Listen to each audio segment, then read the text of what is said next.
tu regardes aujourd'hui, Expresso Spin & Go, c'est 75% du marché. T'as toujours les gens qui vont te dire oui, mais regarde l'addiction, le machin. Mais bon, ça, moi je suis pas le défenseur des mœurs, quoi. Chacun fait ce qu'il veut tant que ça reste dans la morale. Pour moi, ils ont passé un gap d'UX énorme et de gamification là avec leur nouveau soft très coloré, très joli. C'est quoi en part de marché, Winner ? 60%. Du poker ? Ouais. Ah ouais, ça c'était de la merde, ça. 6 mois avant de partir à Hong Kong à l'époque pour aller au championnat du monde, j'ai un accident de la route qui me stoppe.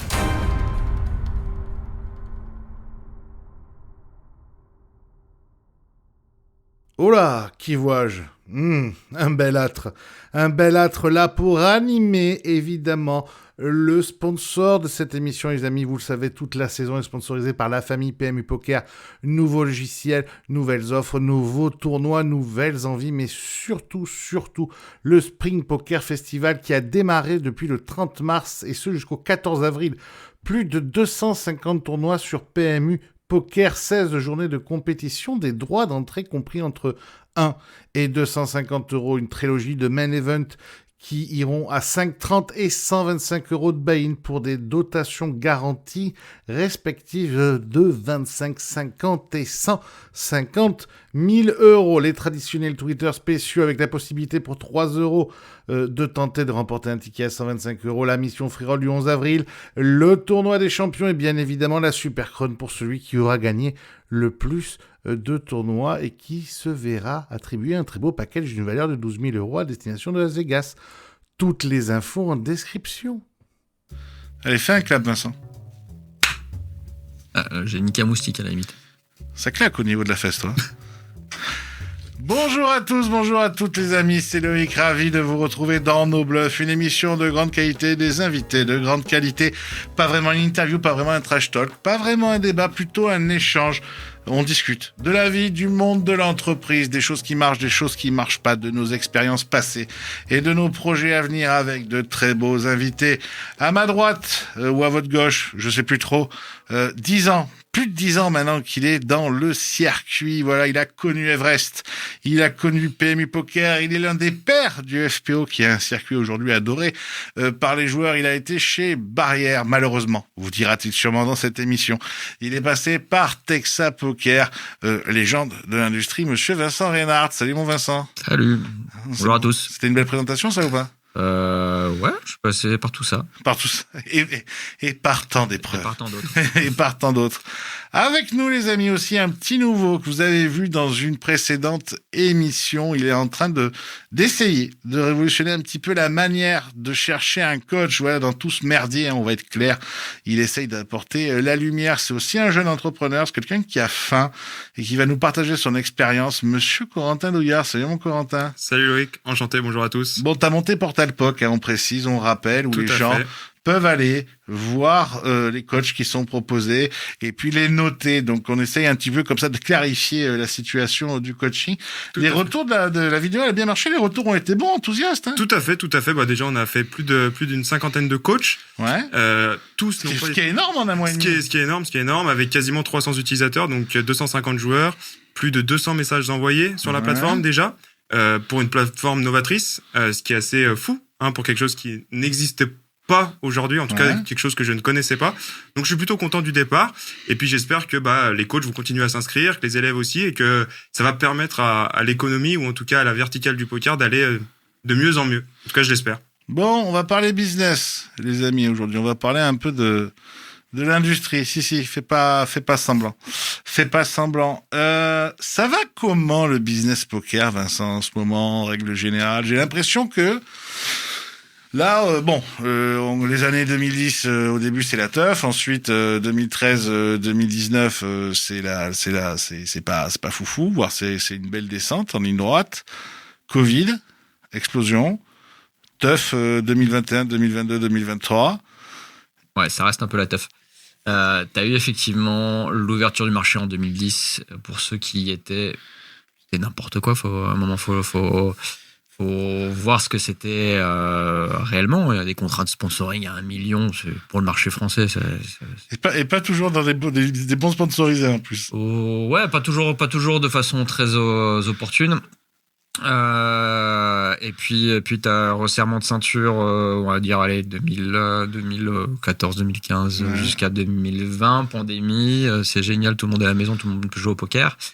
Et puis, On est le seul secteur au monde quand même à dire pandémie. Génial.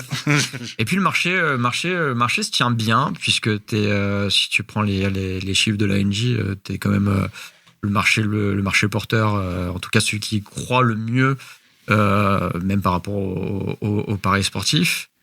Donc le marché se tient bien. Le marché surtout se tient bien parce qu'il y a aujourd'hui un produit qui suit les expressos, spin and go, tu les appelles comme tu veux, qui booste ce marché. Faut pas se voiler la face, c'est aussi un jeu qui se reproche le plus possible du casino, le spin and go.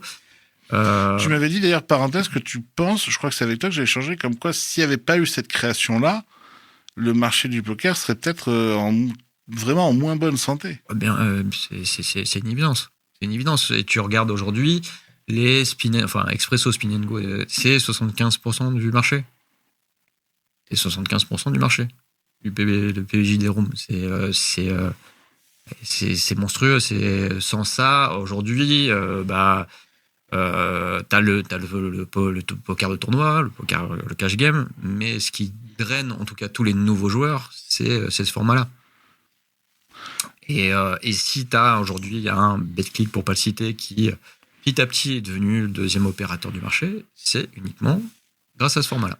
Alors attends, ça c'est fou. Parce que toi justement, tu connais bien les chiffres et je sais qu'ils sont un peu compliqués à trouver, etc.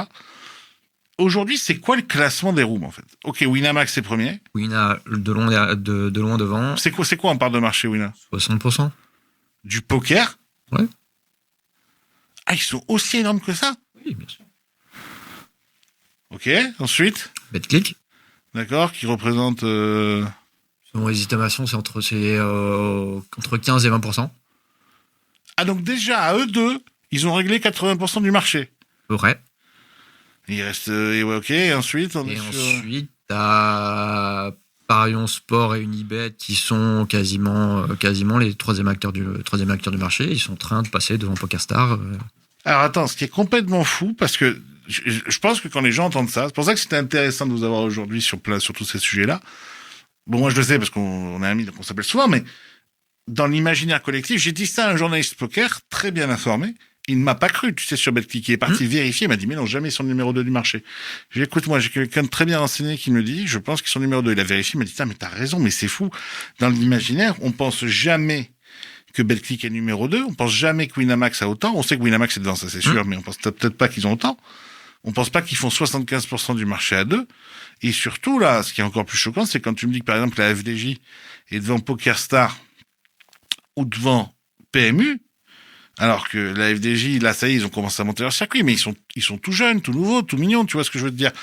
Comparé à PS, qui met des tonnes en communication avec les EPT, avec les FPS, avec Benny, et quand tu vois PMU, qui met aussi beaucoup de choses, beaucoup de projets en avant, qui a, je pense, le circuit préféré des gens, c'est-à-dire le FPO.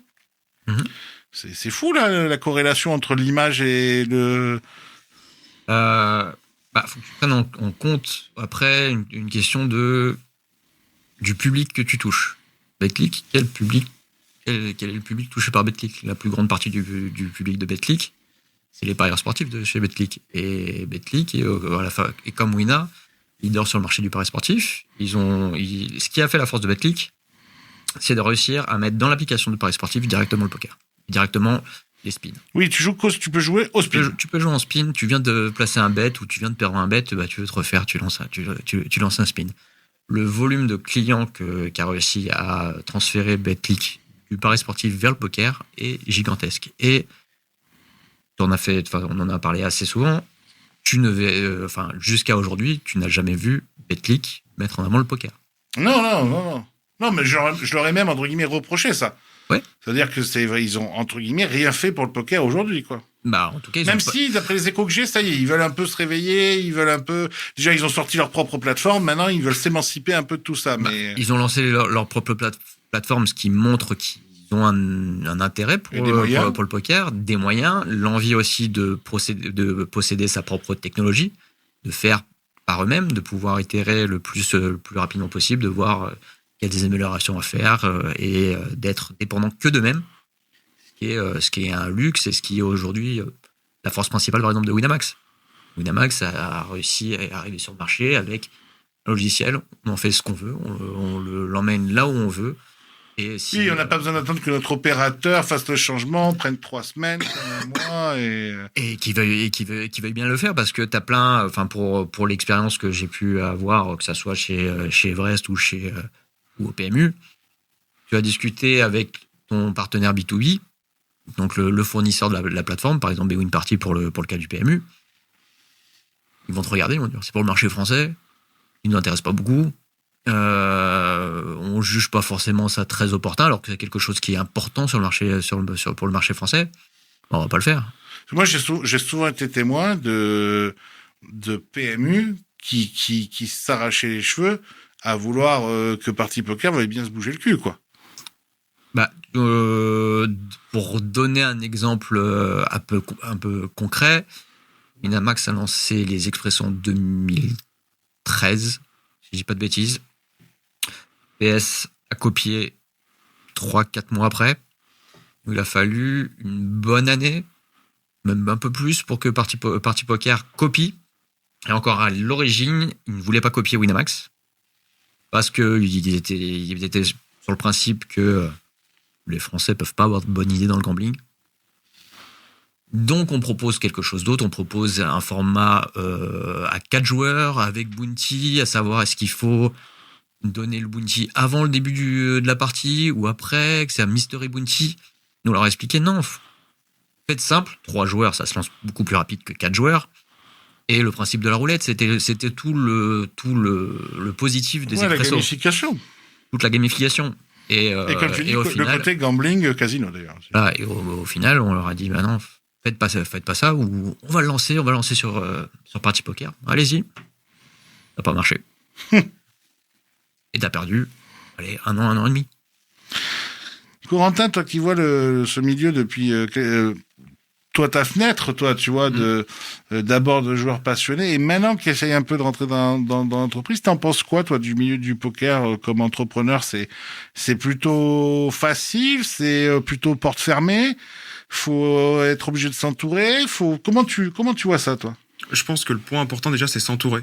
Je pense que s'entourer, c'est vraiment le plus important, surtout dans ce milieu-là, dans un milieu en fait qui est très compliqué à percer quand on est personne, et du coup pour aller vers l'industrie, on est obligé de s'entourer de gens qui sont déjà dans l'industrie et qui ont déjà des parts de marché, des connaissances et qui connaissent du monde, du coup, pour faire découvrir nos projets ou en tout cas pour valoriser nos idées. Et je pense que c'est un des points les plus importants.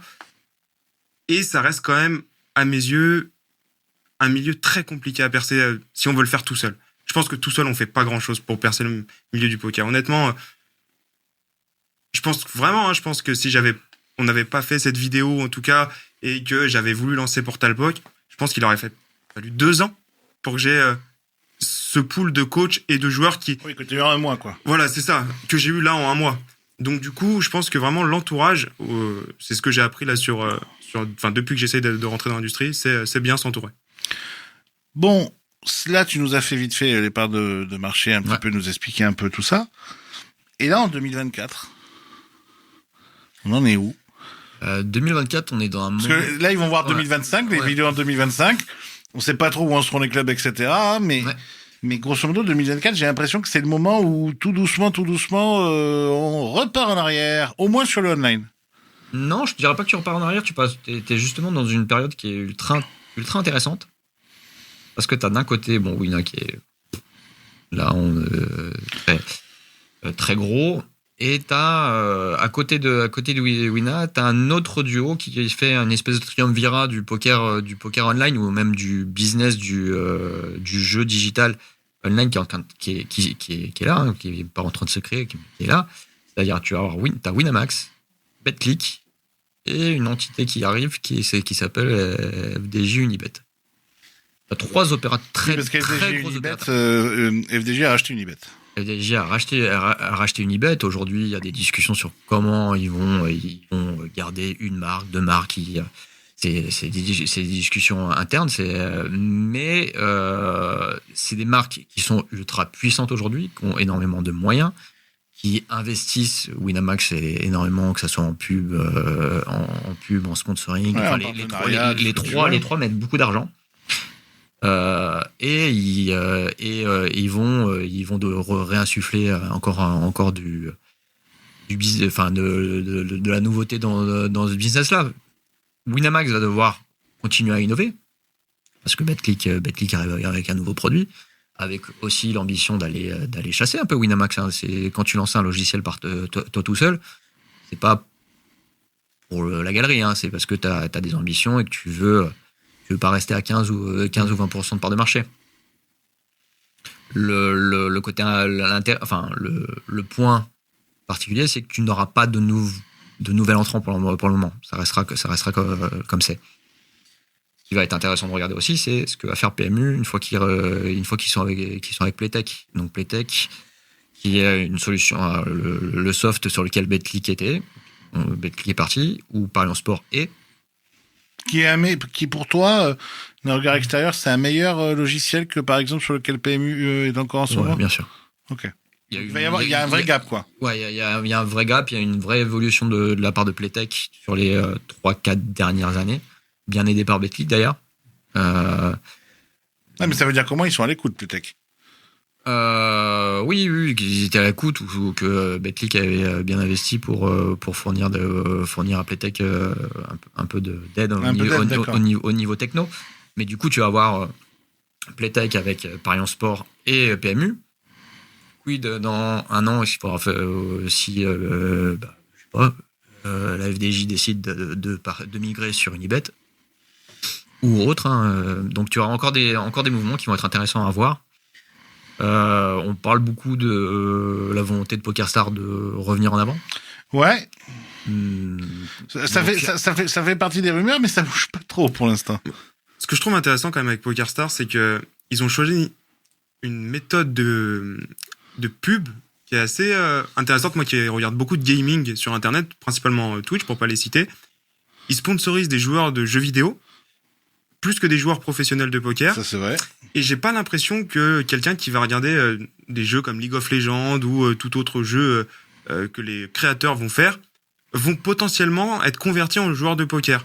Que ce soit certains streamers même qui font des vidéos react, je vois pas un viewer regarder une vidéo réaction aller demain chez PS pour lancer des spins ou lancer des tournois ou jouer du cash game. Le problème avec PS, enfin le problème actuel de PS et ce qui explique aussi sa baisse, c'est que on est quand même sur un marché où l'UX est très important. Oui. L'UX est ultra important. Là tu dis oui, donc là voilà, là c'est là où vous allez m'expliquer. Ouais. L'UX, c'est l'expérience utilisateur. Ah ok. Tu viens sur un... le truc que toi tu cherches absolument. En fait c'est ça exactement. C'est quand on développe quelque chose, un site, en tout cas dans les fins de 2024 et dans les années à venir, je me focalise vraiment sur l'UX parce que je pense que l'expérience utilisateur c'est une des choses primordiales à mettre en avant quand on lance un produit aujourd'hui, parce que d'un seul regard, si ça plaît pas au consommateur, il a juste à faire la croix. Il a tellement de choix. Oui, t'as déjà perdu. Que t'as déjà perdu en fait. Même avant d'avoir essayé de lui proposer quelque chose, même sans lui faire acheter ou juste l'offre, si ça lui plaît pas, que c'est pas joli et que c'est pas facile d'utilisation, il va faire la croix ou il va aller voir ailleurs.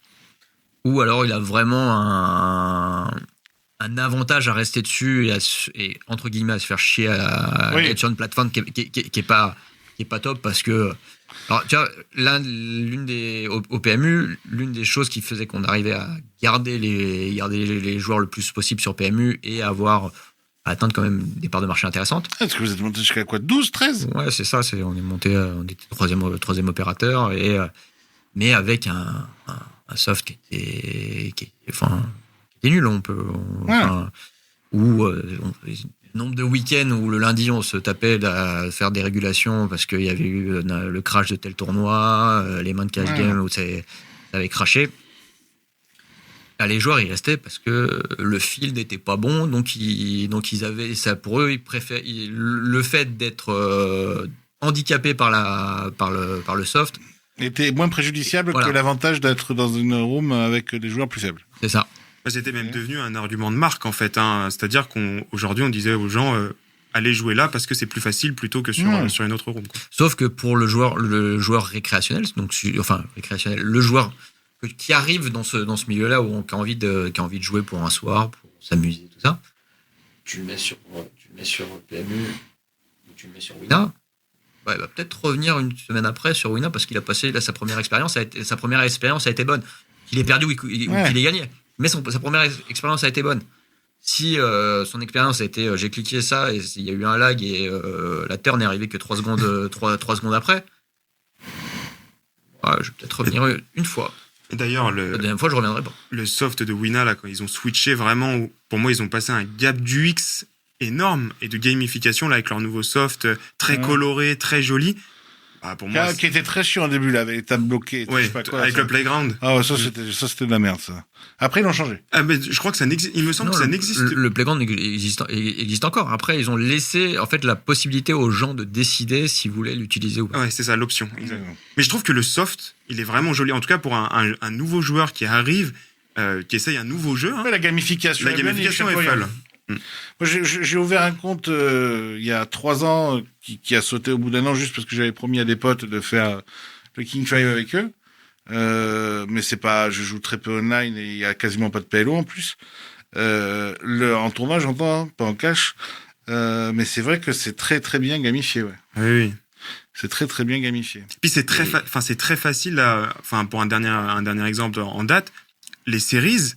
Ils ont même maintenant un calendrier où tu as les séries où tu as juste à cliquer, ça t'affiche tout le tournoi. C'est très très simple en fait de faire tes séries, de les classer et tout. Non, franchement, c'est en termes de gamification et du X, c'est vraiment top. Et aujourd'hui, tu joues même tu joues à Betly par rapport à un PokerStars. C'est limite plus intéressant, plus sympa de jouer Betly de jouer Playtech que PokerStars. L'arrivée de GG Poker. Alors évidemment, l'arrivée fantasmée, hein. Mais ça rabat les cartes. Pour moi, je sais pas s'ils viendront ou pas. J'ai quelques infos quand je suis à Vegas, tout ça. J'ai ce que me disent des gens, mais moi, je sens une vraie crainte de la part des acteurs du marché de GG Poker, parce qu'ils se disent que là, c'est l'ordre qui arrive. Parce que si on parle de moyens, on parle de gens qui ont des milliards en caisse de fonds propres. Parce que, évidemment, aucun autre opérateur a. On parle de 81% de part de marché mondial. C'est vraiment l'acteur qui rabat les cartes, si un jour ils arrivent? Ou c'est un peu le fantôme qui fait peur, mais bon, de toute façon... Pour l'instant, c'est surtout le fantôme qui fait peur. Parce que les conditions du marché sont pas faites pour qu'il puisse arriver, notamment les conditions légales. Ouais. S'il y avait le casino en ligne, peut-être que ça aurait pu accélérer. Même pas parce que t'aurais pu avoir GG Poker sur le marché français, ça restera que GG Poker entre français et espagnol. Donc tu peux avoir. Mais GG Poker qu'entre français et espagnol, s'ils font des garanties qu'ils font en n'ayant rien à foutre de perdre. Ils le tiendront pas autant de temps que ça parce que ça va être aussi. Partons dans la théorie de l'absurde aujourd'hui. Partons dans la théorie du complot. Wina, t'as un 5 millions events. Ok. GG décide d'aller à la guerre et 50 millions events. Moi, je m'en fous de perdre de l'argent, je mets un 10 millions events. C'est inatteignable, 10 millions. La garantie. Tu vas pas l'atteindre la première fois, ok. Full overlay pour les gens, c'est génial. Tu l'atteins pas la deuxième fois. Full overlay. Est-ce que ça t'a apporté plus de joueurs que la première fois? Pas sûr. Certain. Troisième fois, pareil. Quatrième fois, pareil. Au final, t'es sur un truc. T'es plus sur un message déceptif que sur une grosse hype. Alors que les 5 millions, ils vont les faire. Et petit à petit, ils vont continuer à progresser. C'est pas le fait de mettre des énormes price pools qui va faire que. Non, mais tu vas mettre des énormes price pools, une énorme com. Mais tu vas pas. Ouais. On va prendre. Alors, c'est un exemple très différent parce que du coup, la qualité du soft est pas du tout la même. Mais tu prends l'expérience Barrière Poker 2010-2013. Ils ont foutu de l'argent en promo à mettre de l'argent dans des garanties de tournois qui n'ont jamais été atteintes. Qui a gavé, c'est certains joueurs qui qui sont gavés sur tous les tournois. Hein. Ils ont pris de l'argent sur toutes les promotions et au final, tous les récréatifs arrivaient. Bon, le produit était pas bon, donc le récréatif. Mais c'est ça, ils avaient une plateforme dégueu apparemment. Alors, elle était bonne quand ils ont arrêté. Oui, c'est ça. Ils ont investi beaucoup d'argent, ils ont arrêté. Quand elle était prête, ils l'ont envoyé au bon timing. Ce produit est pas trop mal. Bon, arrêtons-le. Mais ouais, c'est pour ça que la comparaison avec GG s'arrête là. C'est que le produit, normalement, GG Poker, quand il arrive, il est prêt, il est bon. Il est top. Mais il faut que tu arrives à convaincre toute la base de petits joueurs aujourd'hui de quitter Winamax pour aller chez GG et faire migrer un joueur occasionnel, c'est pas si simple que ça. Parce que il a ses habitudes. T'as tes habitudes, tu sais où tu joues, t'as une confiance par rapport, t'as une confiance par rapport à l'opérateur. Quelque part, aujourd'hui, tu regardes les trois que j'ai cités, tous des Français. Tous des opérateurs français. C'est Winamax est français, Betclic est français, la FDJ c'est français. Et c'est les trois leaders. Il y a aussi, je pense, une relation de confiance aussi des joueurs par rapport à ces marques-là. Toi, en tant que jeune entrepreneur, donc là aujourd'hui tu as Portalpoc. Tout à fait. Mais qui là, pour le coup, est gratuit. C'est un vrai service que tu as voulu rendre aux gens. Tout à fait. Tu as aussi Réel qui est là et plus pour les coachs, mais là c'est plutôt en phase de bêta pour l'instant. Tout à fait, oui. C'est en phase de développement, en phase de test. Quand tu parles là aux coachs, etc., de leur business, etc., ça a l'air d'aller, tu les sens comment, toi, ce milieu-là? Ou même les joueurs, comment tu les sens par rapport au poker, par rapport à... Je dirais que les avis divergent entre les joueurs et les coachs. Je pense que les joueurs, aujourd'hui, quand on leur propose le format CFP ou qu'on leur propose d'être coachés, etc., ils vont vite partir dans « ça va être du scam, je vais me faire arnaquer, etc., etc. » Et de l'autre côté, je vois des coachs qui proposent aussi de la plus-value, des coachs plus discrets, avec une vraie plus-value, un vrai savoir-faire technique, qui vont vraiment apporter de la valeur ajoutée à leurs élèves. Et c'est difficile, en fait, de faire la part des choses, parce que j'ai l'impression que ceux qui vont le plus de visibilité, c'est ceux qui vont se calmer le plus, et ceux qui ont le moins de visibilité vont vraiment proposer une valeur ajoutée aux élèves qui est vraiment bonne. Et du coup, pour trouver vraiment ces coachs-là, ou ces CFP, ou en tout cas des structures qui vont vraiment les former, à part des très grosses, pour pas citer Nutser ou ATM, bah c'est pas si évident que ça. Et donc, du coup, je dirais que entre les deux, c'est pas évident. Mais les joueurs ont quand même beaucoup de méfiance envers les coachs aujourd'hui dans le milieu du poker. Et c'est pour ça, du coup, que Portalpoc est là pour justement essayer de donner aux joueurs une clairvoyance sur ce qui se fait sur le marché. Et du coup, Réel, qui lui permet de professionnaliser des structures qui ont des élèves pour avoir justement un support professionnel qui, à mes yeux, est important pour l'industrie en tout cas. T'as peur de l'échec ? Un joueur d'échecs ? Non, t'as peur de l'échec ? C'est quelque chose qui me fait peur, surtout dans l'industrie du poker. Je dirais que c'est pas évident à gérer parce qu'on sait pas vraiment si ce qu'on propose est bon, on sait pas si ça va vraiment répondre à un besoin, on sait pas si ça va réellement marcher, on sait pas si le temps qu'on va y investir va vraiment en valoir la peine. Mais je reste convaincu que la valeur ajoutée que je propose, que ce soit pour Portalpoc ou pour Réel, est vraiment importante et que en tout cas, j'essaye de répondre aux retours que les coachs me font pour avoir le produit le plus personnalisé possible et le plus fonctionnel possible aux besoins qu'ils ont aujourd'hui. Et comment t'envisages le fait de pouvoir te tromper ? Tu te dis, c'est pas grave, j'apprends, je recommencerai autre chose là-dedans. Tu vois ça comment ? Ouais, alors... Parce que nous, moi les succès et les échecs, j'en ai vécu plein. Vincent, pareil, toi, pas dans une carrière d'entrepreneur, mais dans une carrière de dirigeant, donc on voit aussi les choses, on en reparlera après. Dans un caractère familial. Non, ça va. Non, alors... On n'attaquera pas à la vie personnelle aujourd'hui. Je pense que l'échec, c'est quelque chose que, pour le coup, j'ai fait face quand j'étais en équipe de France, dans le job dans lequel j'étais. L'équipe de France de coiffure. Dans l'équipe de France de coiffure. Et non, mais ça n'existe pas, ça. Il a une vie, lui, c'est des trucs qui et donc, du coup... La première fois qu'il m'a dit ça, je dis sous de ma gueule. Comme pour les pâtissiers avec un petit alors, non, rien à voir. Ça, c'est les meilleurs ouvriers de France. L'équipe de France, c'est une autre discipline. C'est une... Pas les meilleurs, du coup.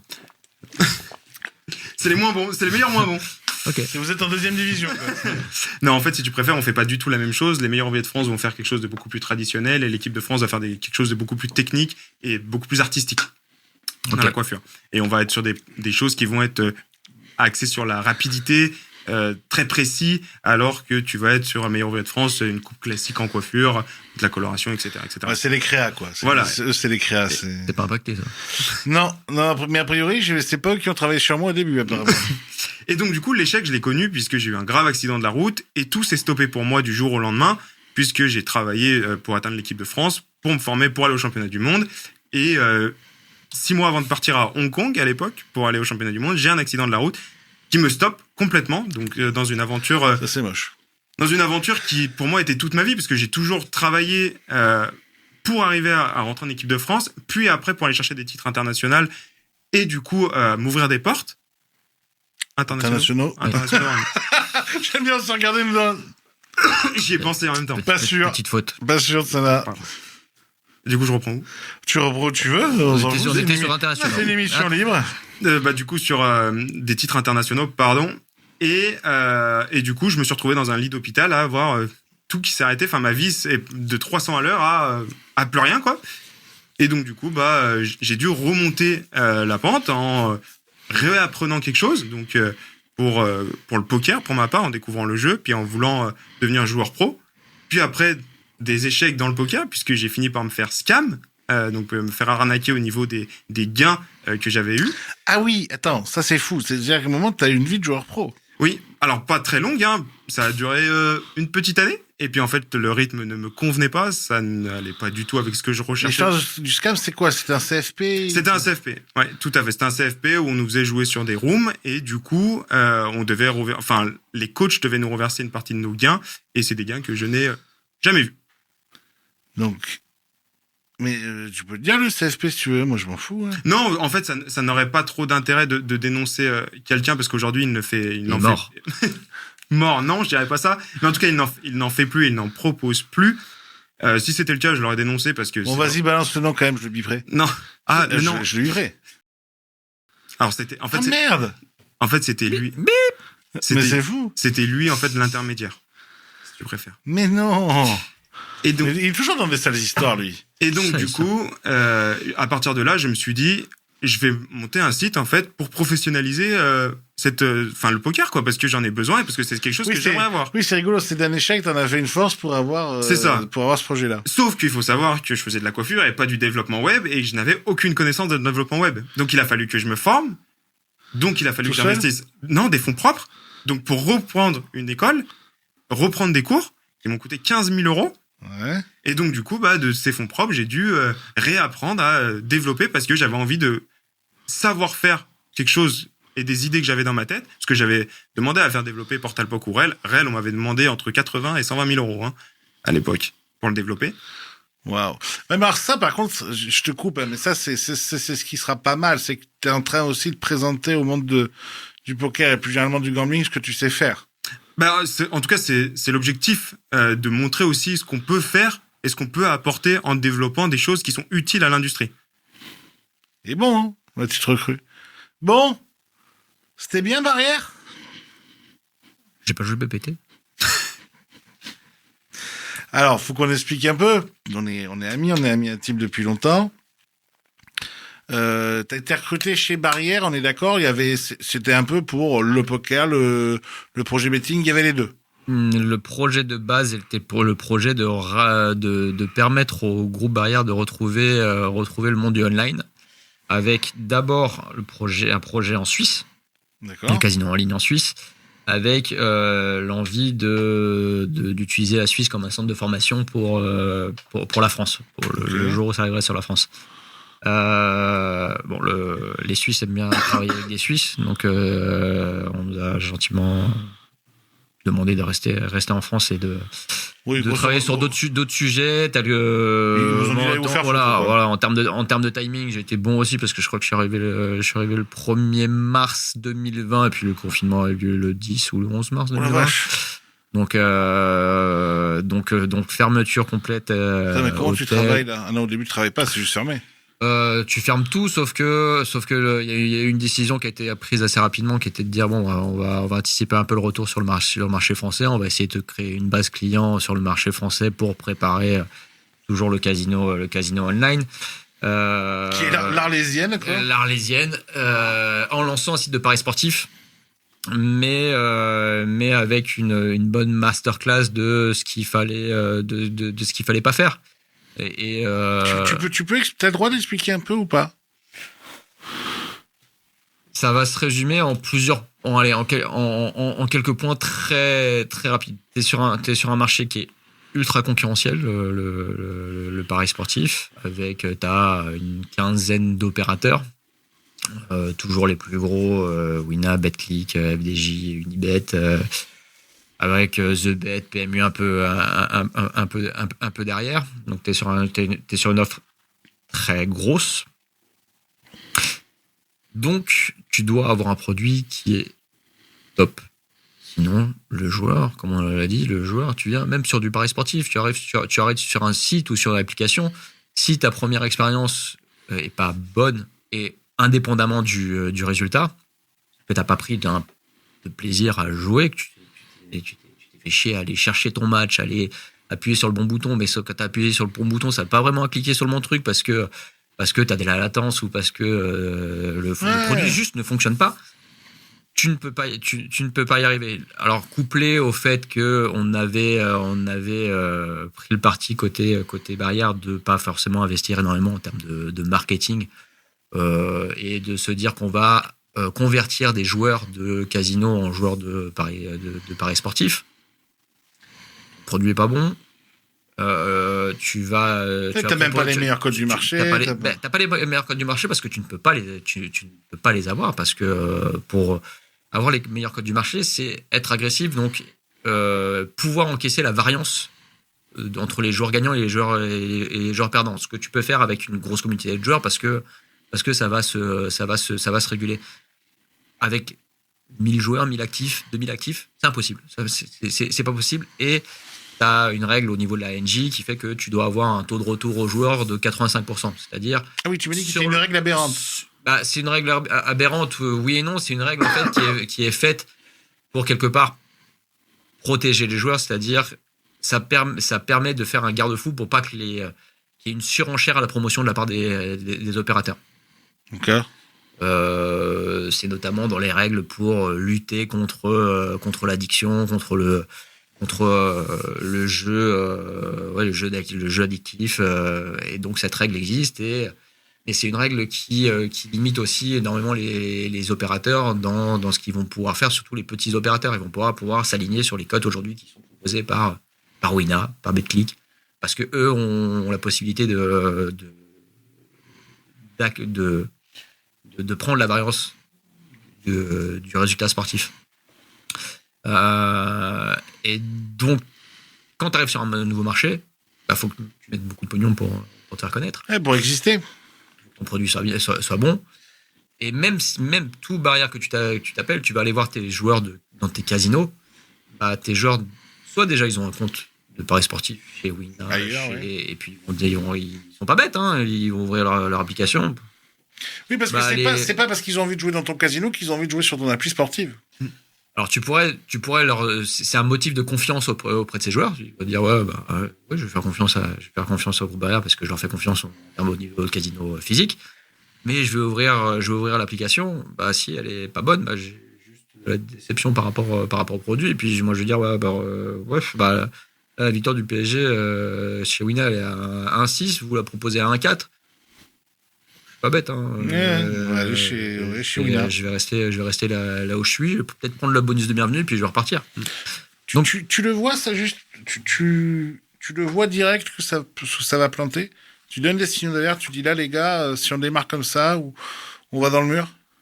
On l'a expliqué dès le début que au niveau de la technologie, on était très loin des standards du marché, et que c'était un gros problème. Que déjà, même l'application sur iOS, sur l'Apple Store ou sur l'Android Store était juste pas bonne, et que c'est le jeu sur mobile, et sur les apps, une très grande part de ce C'est quoi, business. 80%, 80... Ouais, ça faut peut-être un petit peu moins, mais c'est vraiment ultra significatif. Et tu peux pas proposer un produit qui est pas bon sur les apps parce que qu'est-ce que tu fais? Tu paries quand t'es au bar avec tes copains devant la télé. Tu paries pas forcément énormément depuis un ordinateur. Ça se fait plus aujourd'hui enfin ça se fait pas de parier depuis un ordinateur. Donc à partir de là, si t'as pas ce produit, et nous on avait alerté à l'époque avec Stéphane Offray que j'avais connu au PMU et qui m'avait fait venir chez Barrière. La légende Stéphane Offray. On avait prévenu, on a dit bon, on y va quand même avec ça, mais tu sais que tu y vas, mais tu pars pour reprendre une image, l'image de la première pub de Winamax, on partait à la guerre avec l'épée en plastique. Ouais, avec cette T2, ouais. On partait avec l'épée en plastique et t'as beau mettre de l'argent, ça n'aurait servi à rien en termes de marketing parce que c'est fou. Tiens, une corbeille, mets de l'argent dedans, mets le feu et puis. Ce qui veut dire quand même que, et j'essaye pas de jeter du tout la pierre à Barrière quand je dis ça, parce qu'ils essayent de faire des choses avec, même poker, maintenant avec Brian, tout ça. Mais ce qui veut dire quand même qu'ils ont pas appris de leur échec dans le poker pour le betting, puisqu'ils sont repartis avec une plateforme moisie. Après, il doit y avoir des histoires de contrats qui m'échappent sur les raisons de certains choix. Ce qui est sûr, c'est que l'expérience de Barrière Poker entre 2010 et 2013 est restée comme une plaie ouverte dans ce groupe. Alors, ça a coûté excessivement cher. C'est quoi, c'est 50 millions de perdus? Je peux pas donner les chiffres, mais on a 8 chiffres dans l'histoire. On a 8 chiffres bien tassés. On a 8 chiffres dans l'histoire, mais ça a laissé, c'est une plaie ouverte dans le groupe qui a pas suturé et qui a fait que quand la décision a été prise de dire bon, on revient sur le pari avec du pari sportif, ok, mais on n'a pas envie d'y mettre énormément d'argent. Donc, bah, mais ce qui est donc qui vous à l'échec en fait quand tu arrives tard sur un marché comme ça. Sur ce marché-là, oui. Et puis alors après, même si tu veux mettre beaucoup d'argent, t'es pas forcément assuré de réussir. Tu prends le dernier exemple en date, c'est Betson. Non, je te dis bêtise, c'est Betway. Betway est arrivé sur le marché en peut-être 2021 ou 2022. Ils ont tenu 1 an et demi. Ils sont repartis. Parce que ils se sont rendus compte que même en investissant de l'argent, parce qu'ils ont quand même été sponsors en maillot face avant de Toulouse. Ouais, mais ils ont mis rien. Ça te permet d'être un peu visible, mais entre guillemets un peu visible, mais la techno, l'offre de Betway. Il a raison, quand t'as voulu envoyer de l'argent sur des Twitchers jeux vidéo, dans ces moments-là, ça te coûtait moins cher que le maillot avant du FC Toulouse, ça va parler à plus de monde, hein. Ça dépend de ta cible. C'est les jeunes qui jouent, non? Sur le pari sportif, ça dépend. C'est pas que t'as une population très hétéroclite sur. Il est dur ce mot. Sur le pari sportif. Et après, mais le pari sportif, il y a un marché qui est compliqué à travailler, où tu as une offre qui est énorme, où il faut que tu arrives à proposer l'offre la plus complète. Ouais. Et dans le même temps, l'UX la plus belle, hein. La plus belle. Et après, de toute manière, tout se concentre autour du foot, du tennis, de la NBA. Ouais, c'est les 3 sports majeurs. C'est les 3 sports majeurs. Tu as une course aussi à l'investissement en termes de contenu que tu proposes. Parce que Winamax, ce qui était génial, par contre, quand j'avais leur appli, c'est que je pouvais voir les matchs de tennis. Les 3-4 plus gros, tu peux te faire toute la saison ATP depuis l'appli. Tu peux regarder la Bundesliga, tu peux regarder la Serie A, tu peux regarder la Liga, juste pas la Ligue 1 et pas la Première Ligue. Mais je pense que d'ailleurs, c'est... Honnêtement, quoi bon prendre un abonnement sur Bein Sport, t'as de l'argent sur Winamax. Sur DAZN. Mais tu vois, je pense que c'est là où c'est très difficile de percer le marché de cette industrie, c'est que si tu n'arrives pas déjà avec un produit qui est à la hauteur de ce qui est déjà sur le marché, en tout cas de ce qui se fait le moins bien, mais dans le top, bah en fait ton produit il fait, comme il a dit, ça fait même pas un an quoi. Mais tout le monde s'en fout. Ouais, c'est ça, parce qu'en fait l'offre elle est tellement incroyable à côté, il y a tellement de choix à côté que les joueurs ils vont pas aller voir dans une nouvelle, ils vont aller voir une fois, ce qui va faire durer la plateforme un an et demi, et puis après bah ils vont retourner sur ce qu'ils connaissent en fait et sur ce qui fonctionne concrètement quoi. Le poker, les amis. Moi, j'ai travaillé très longtemps dans la musique, ce qui désespérait mon père. Mais je lui ai dit, c'est bon, un jour, je lui ai dit, c'est bon, j'arrête. T'es soulagé. Je lui ai dit, je parle dans le poker. Et il a dû se dire, putain, il va rien m'épargner, ce con de drôle. Vous, le fait que vous soyez dans le poker, c'est quoi le regard que porte de famille sur le mot poker? Il y a du fantasme, il n'y a pas de... Non, c'est une industrie comme une autre pour eux. Qu'est-ce qu'ils en disent? Pour ma part, c'est compliqué. Enfin, Ouais. c'était compliqué. Quand on dit à ses parents qu'on arrête la coiffure et l'équipe de France de coiffure, qu'on travaille pour des marques, qu'on fait des défilés sur scène devant plein de personnes, que vos parents sont fiers de vous voir réussir, et que du jour au lendemain, vous avez un accident de voiture, vous êtes dans un lit d'hôpital avec un corset, que vous leur dites, bah ok, j'arrête tout. Pour me mettre au poker. Pour me mettre au poker et devenir joueur pro, ou en tout cas essayer de le devenir, parce que c'est pas évident. Là, Ils te disent, on t'aime, fils, mais non. là, ils m'ont dit, t'es bien gentil, rigolo, mais tu vas retrouver tes ciseaux, tu vas vite y retourner. Il y a des problèmes dans les produits qu'ils donnent. C'est... La morphine, il y a un problème. Docteur, il y a surdosage. Et du coup, je leur ai montré, je leur ai expliqué les courbes, les maths, les solvers. Alors, pas tout en détail, mais je leur ai montré qu'il y avait quand même quelque chose qui existait. Tu leur as fait payer du coaching? J'aurais peut-être dû. Mais en tout cas, que c'était concret, quoi, qu'il y avait vraiment quelque chose de derrière et que c'était pas uniquement un jeu d'argent. Et après, ils m'ont fait confiance, parce que mes parents sont assez ouverts d'esprit et j'ai de la chance là-dessus. Et du coup, ça m'a permis de vouloir essayer et de réussir ce dont j'avais envie d'entreprendre. Et après, quand j'ai essayé donc cette nouvelle expérience dans le développement et de se lancer aussi dans le poker, parce que j'aurais pu me lancer dans développer une application pour la coiffure, par exemple, qui leur a peut-être moins déplu à ma famille. Mais non, j'avais envie d'aider cette industrie et comme toujours, ils me soutiennent, ils me disent bah vas-y à fond, par contre fais les choses correctement. Ils me laissent pas par contre le fait de faire à moitié. C'est soit tu fais à fond, soit tu fais pas. Toi? Tout bien. Toi, le poker? C'est un jeu. Non, moi je suis rentré dedans directement dans ce milieu-là, mais même si je jouais un tout petit peu sur Everest avant l'ouverture du marché, mais bon, ça reste un univers avec où il y a plein de fantasmes, mais liés au fantasme, Ça, on va dire le fantasme du grand public. Oui, c'est le gun, les voyous, tout ça quoi. Ouais, mais ça reste un univers où l'argent est très présent, et dans tout univers où l'argent est très présent, Après, on n'est pas contre la présence de l'argent. on n'est pas contre, mais ça peut engendrer des désagréments. Moi, j'ai l'impression que l'image du poker, au final, c'est pas beaucoup amélioré. J'ai pas l'impression qu'on ait fait tant de chemin que ça. On en a fait un peu. Il y a un côté plus fun, il y a un côté plus c'est rentré dans les foyers. Mais au final, bon. Bah, Mais Ça parce que reste un truc de voyou. ça tient aux médias qui. Alors même si t'as le RMC Poker Show, t'as des trucs qui sont développés en termes de médias grand public, le poker ne fait pas parler. Sauf quand il y a scandale. Sauf pour histoire. Sauf pour drama.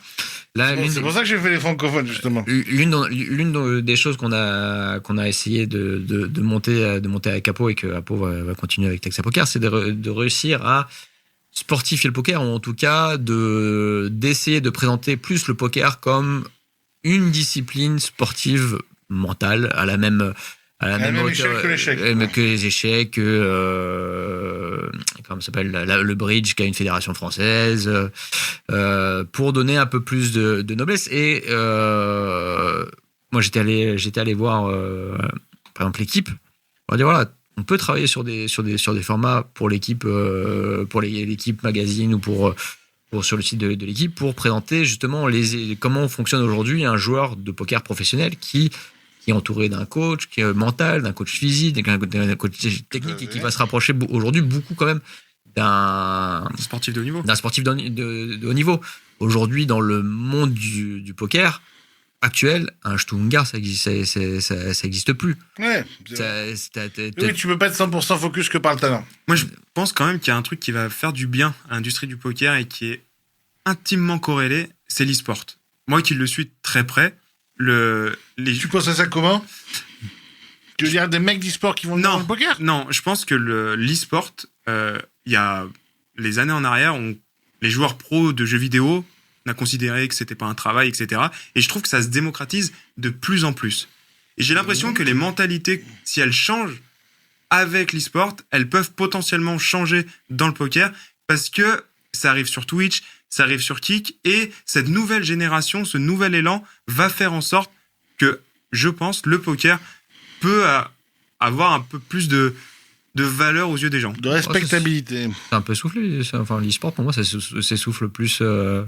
Il y a 2 ans, tu ouvrais l'appli L'équipe, tu avais les résultats des championnats d'e-sport. Voilà, tu les as pu beaucoup. Mais après, c'est lié aussi à l'industrie du jeu vidéo qui est même l'e-sport va pas bien. L'e-sport va pas bien, ils ne trouvent pas le modèle économique, ça coûte des millions chaque année. Moi, je vois le truc de Squeezie et Gotaga, ils ont l'air de perdre. Après, je suis peut-être biaisé parce que je regarde beaucoup ça. Non, mais t'as pas tort dans ton analyse. Mais c'est juste que j'ai l'impression que le modèle économique d'e-sport, il est éclataxe complet, quoi. En fait, c'est un peu le même problème qu'il y a eu au tout départ quand il y a eu les contrats de sponsoring à 1 million d'euros avec un peu n'importe qui, ce qu'on disait au départ. C'est un peu ce qui s'est passé dans l'e-sport, c'est-à-dire qu'ils ont payé des joueurs professionnels des fortunes. Et ça n'avait aucun sens, en fait, des mecs qui gagnaient des millions d'euros au tout départ des carrières de joueurs professionnels de jeux vidéo, principalement sur League of Legends ou sur Dota. Et en fait, personne ne savait qui c'était. Alors qu'aujourd'hui, ça fait, en tout cas pour League of Legends, qui fait énormément de vues, les mecs, il n'y a plus de budget dans les boîtes, quoi. Parce que du coup, ils ont tout cramé au départ. Vincent, tu disais sur les sports, oui, tu pensais que c'était passé aussi. Ouais, c'est un peu en ce moment en tout cas, c'est passé un peu de mode. Il faut qu'ils arrivent à retrouver un autre truc. Mais t'as travaillé, tu disais chez Texas Poker, ouais. Qui est le leader du marché évidemment sur tout ce qui est live et puis de très très très très très très très loin. C'est, je sais pas, ça doit être 90% du marché à Pau, lui tout seul. Ouais. Ouais, 95% même. Ça t'a appris quoi? Que tu ignorais sur le monde du poker, ça t'a ouvert quoi comme idée, comme perspective?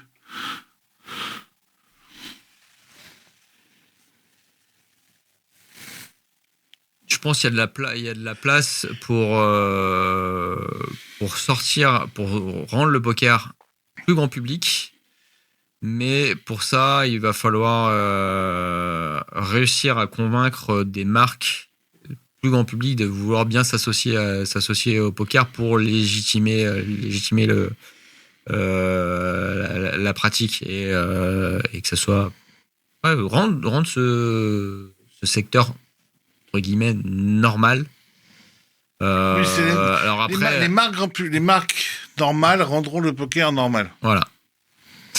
Après c'est un milieu qu'on peut pas non plus assainir du jour au lendemain. Ouais. C'est intéressant ce que tu dis. Dans les tournois de poker, t'as absolument du tout venant. Oui, t'as forcément des gens pas clean, t'as forcément. Donc, et est-ce que c'est une volonté à un moment que tout soit clean? J'en suis pas certain. Je suis même pas sûr que ce soit une bonne chose pour. Ah, c'est rigolo.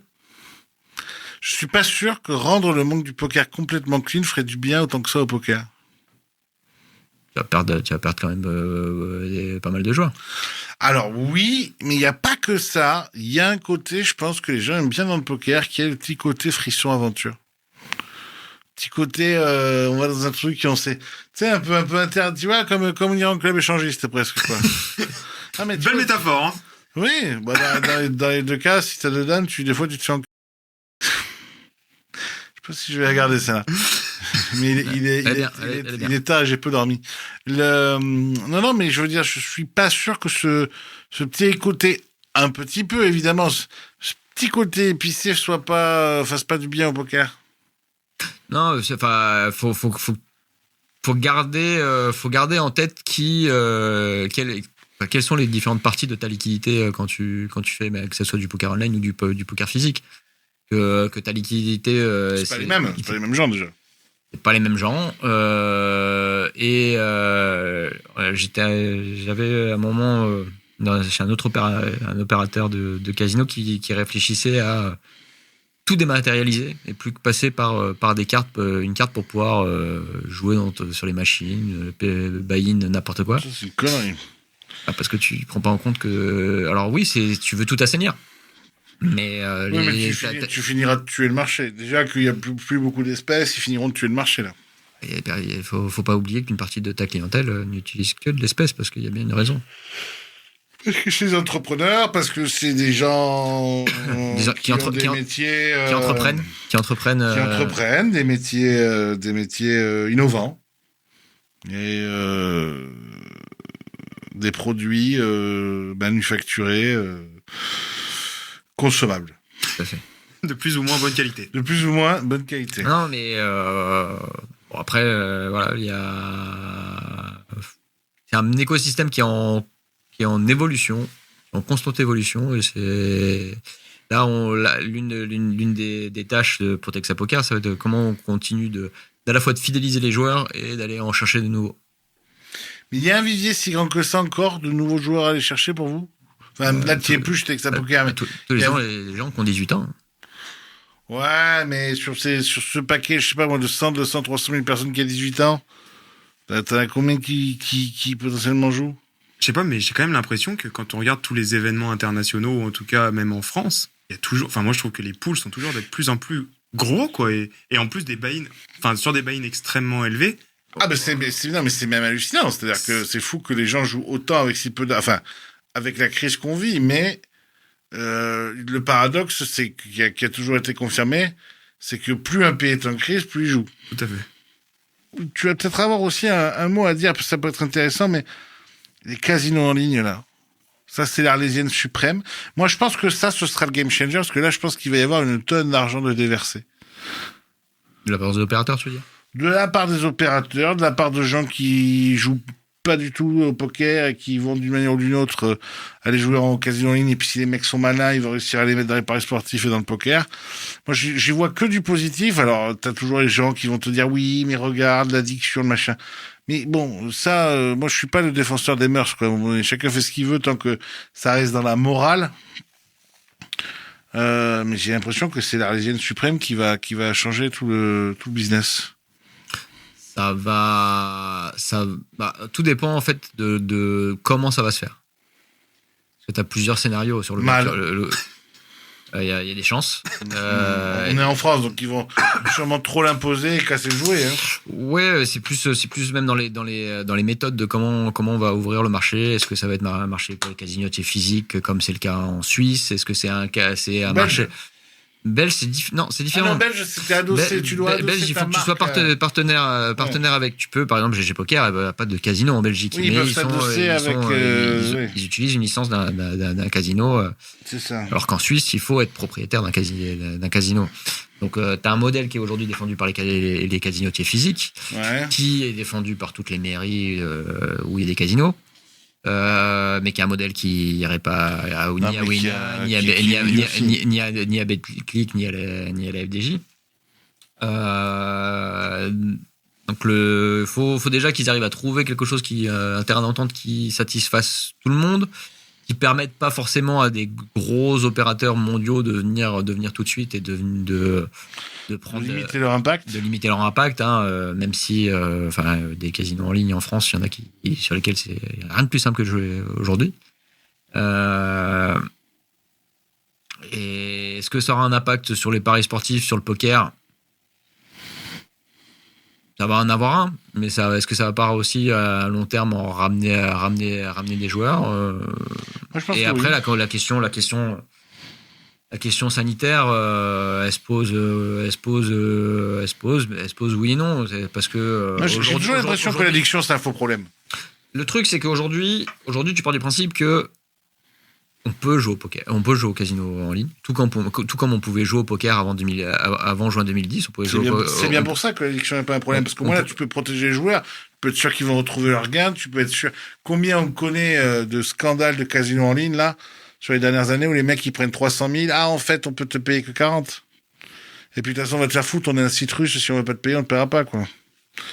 Va te plaindre à la NJ. Ah! Donc non, mais c'est la protection des joueurs, c'est la protection des fonds, de la vérification d'où viennent les fonds. Et c'est sûr que ça sera, je pense, ultra contrôlé en termes de publicité. Et que c'est bien que ça soit ultra contrôlé en termes de publicité pour que ça reste quelque chose à des joueurs qui ont envie ou un public averti. Et si tu regardes au niveau européen, tous les pays vont dans cette direction. En Angleterre, t'as quasiment plus le droit, je crois. Enfin, en Espagne, c'est sûr, t'as plus le droit d'avoir en sponsor maillot une room de poker online. Tu peux pas faire de pub énormément sur les casinos en ligne.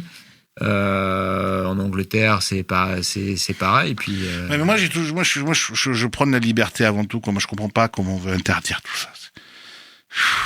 Tu vois, comment on veut. Ça t'empêchera pas un joueur de jouer. C'est ce que j'allais dire. En fait, je pense que quelqu'un qui a envie de jouer, d'ailleurs, c'est ce qu'on dit, c'est ce que vous disiez sur la fermeture, la triste fermeture des cercles, c'est qu'en fait, un joueur, de toute façon, il va toujours trouver un moyen de jouer. Et l'avantage d'avoir quelque chose d'encadré, c'est qu'au moins, il est protégé. Donc, là, les parties privées à Paris vont repartir. Ça ferme le 31 décembre, le 1er janvier, t'as 30 parties à Paris. Hein. 30, c'est pas beaucoup. Oui. Mais du coup, en tout cas, quelqu'un qui a envie de jouer, il trouvera n'importe quelle manière pour jouer. Et l'addiction, c'est factuel, ça existe. Mais quelqu'un qui a envie de jouer, il jouera de toute façon. Et le seul moyen de régler le problème, c'est lui-même, quoi. C'est pas quelqu'un qui va trouver un moyen ou une room, trouver le moyen de limiter l'addiction de quelqu'un qui a envie de jouer, quoi. Avec ce que tu sais faire, toi, maintenant, est-ce que tu as appris dans le codage et tout, il y a des choses que tu peux aller faire là-dedans? Avec casino en ligne, les rooms de poker, une nouvelle room. Alors, je pense que développer un casino en ligne. Alors, il faut savoir quand même qu'il me semble que les casinos en ligne, en fait, ils achètent des slots. Donc t'as des créateurs de slots, mais t'as des casinos en ligne qui sont créateurs de slots. Voilà, mais Circus, par exemple, ils créent leur propre slot. D'accord, ça je savais pas. Mais en tout cas, j'avais l'impression que les sites, ils achètent des slots en fait. Oui, en fait, c'est des contrats c'est des contrats que tu fais avec des fournisseurs de jeux qui te fournissent donc, du coup la slot, mais qui est la même que tu vas avoir dans n'importe quel autre casino qui va avoir le même deal avec le partenaire. En fait, t'es plus. Alors, pour le cas, par exemple, de Circus, où tu as effectivement Gaming One qui est derrière, qui va ramener ses propres jeux, mais qui va aussi aller chercher les jeux ailleurs parce que c'est un marché d'offres. Plus t'as de slots, mieux c'est. Mais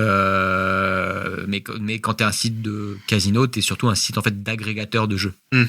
Et après, tu gagnes de l'argent en faisant jouer les gens sur les slot machines, sur les jeux de table, les live streaming qui sont. C'est assez impressionnant d'aller voir ces espèces d'hangars de. Mais ça, à développer, c'est des gens qui sont spécialisés là-dedans, et ça, non, c'est quelque chose que je maîtrise pas. Enfin, développer une slot, c'est quelque chose que... Le pognon a l'air dingue. Le pognon qu'il va y avoir là-dedans a l'air dingue. Le pognon dans le casino en ligne est dingue. Bon, pour conclure, ton premier bilan, toi, alors, au final de Portal POC? Plutôt concluant, plutôt encourageant, je dirais. Il faut continuer à faire confiance à la plateforme, continuer à faire des retours sur la plateforme, que les coachs continuent à s'inscrire, que les élèves... Ton avis sur les joueurs et sur les coachs, maintenant que tu les as un peu téléphonés et tout, et que tu voyais les joueurs se faire piéger parfois par des coachs, etc. C'est les joueurs qui sont complètement cons ou c'est les coachs qui sont extrêmement malins? Les deux. Ouais, je trouve que la réponse est assez juste. Je trouve que c'est les deux, mais je trouve que l'un des retours qu'on m'a le plus fait, c'est t'empêcheras pas quelqu'un de scam. C'est certain, puisque de toute façon, quelqu'un qui a envie d'arnaquer, il va trouver... Il arnaquera. Donc, c'est-à-dire qu'il n'y a aucune manière de dire, lui, il va pas t'arnaquer. Si demain, il se lève, il a envie de t'arnaquer, alors que c'est le meilleur coach de la planète, il t'arnaquera. Donc, je pense qu'avoir un système d'avis qu'on m'a reproché aussi, on m'a dit comment un joueur peut donner un avis sur un coach. Effectivement... Ça, c'est un faux problème pour moi. Effectivement, Le mec, il raconte son expérience. point. Exactement. En fait, Sinon, on ne demande pas d'avoir un avis. Sinon, pourquoi Amazon a des étoiles? Comment un mec peut juger si l'appareil photo, il est content de son produit ou pas, s'il sait pas s'en servir? Et donc, du coup, je pense que c'est le temps que les gens commencent à utiliser l'app, qu'ils comprennent comment ça fonctionne, vraiment la valeur ajoutée du produit, et que ensuite, ça se développe, qu'il y ait des fonctionnalités aussi qui arrivent, parce que j'essaye de répondre à un maximum de requêtes et de coachs qu'on m'envoie, même des joueurs. Là, j'ai rajouté le fait de pouvoir ajouter des packs de coaching. J'ai vu, par exemple, dans les conversations qui demandaient beaucoup les liens Discord.